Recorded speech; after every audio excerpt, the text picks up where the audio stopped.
Halos 5 taon nang sumasailalim sa dialysis si Nanay Girlie.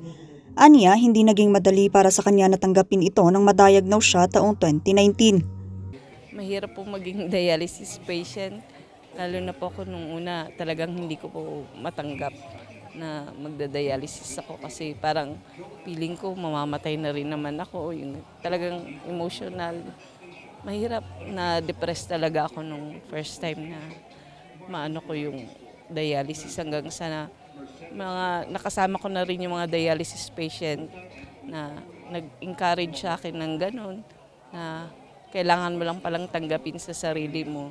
Kaya ito po, salamat sa Panginoon kasi malakas pa rin kami ngayon. Ganito rin ang kwento ni Aling Rowena na 8 taon nang nagda-dialysis. Una po mahirap, pero dahil sa support ng family ko, na natanggap ko din at nakaka-survive din at patuloy na lumalaban para sa 2 anak ko dahil alam ko kailangan po nila ako. Maliban sa sakit, problema pa nila ang gastusin sa pagbili ng gamot. Para matulungan ang kanilang mga kapwa dialysis patients, nag-organisa sila ng Ukay for a Cause na programa ng kanilang organisasyon.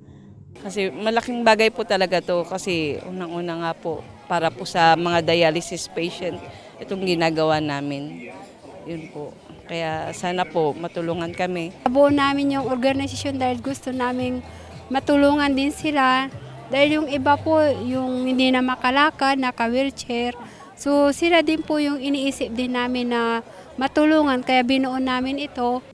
Ang kanilang Ukay for a Cause kasama sa Session Road in Bloom na libreng ipinagkaloob ng Baguio Flower Foundation Incorporated. So kailangan naming mag-raise ng fund para po kapag may namaalam, kapag may kailangan ng tulong financially, meron kami may aabot. Especially sa mga dialysis patients, marami po lagi talagang may namamaalam. And syempre kailangan may maibigay na benepisyo para dun sa namamaalam na kasamang dialysis. So kailangan talaga namin yung funds. And isa rin ito sa paraan namin para mas makilala pa ang aming organization, para makahanap kami ng mga sponsors na willing tumulong sa aming organization. Lahat ng kanilang benta sa kanilang stall ay mula rin sa mga miyembro ng kanilang organisasyon. Ang perang malilikom dito, ipambibili nila ng mga maintenance na gamot para sa higit 100 dialysis patients ng Baguio General Hospital and Medical Center. Vanessa Bugtong para sa Luzon Headlines.